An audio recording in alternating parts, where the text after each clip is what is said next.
Deputeti i Frontit Evropian Skender Recep Zejdi e pyeti kryeministrin nëse vazhdon të mbajë qëndrimin e njëjtë që kur ishte në opozit deklaronte se termi 20% që i referohet gjuhës shqipe duhet të hiqet nga kushtetuta.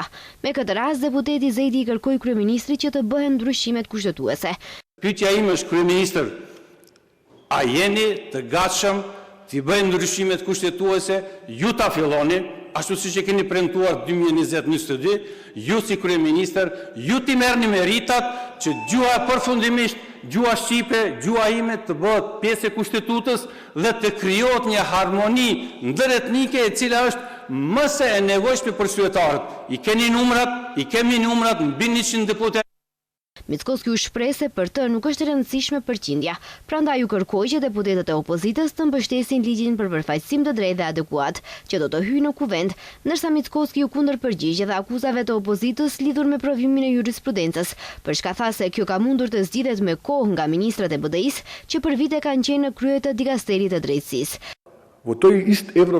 Lidhur me provimin e jurisprudencës, nëse e keni lexuar ligjin, do të lexoni aty se provimi nuk rregullohet me ligj në çfarë gjuhe do të jetë, por rregullohet nga ministri. Sa ministra drejtësie ishin nga koalicioni që mbështesni, pse nuk e rregulluan? Sepse jeni patriot nga AliExpressi, kur jeni në opozit dhe në qeveri, promovoni eko agenda të gjelbërta, në opozit doni të krijoni konflikt etnik aty ku nuk ka. Kryeministri kritikoi studentët që gjatë protestës së tyre krahas flamurit shqiptar nuk përdorën edhe flamurin shtetëror.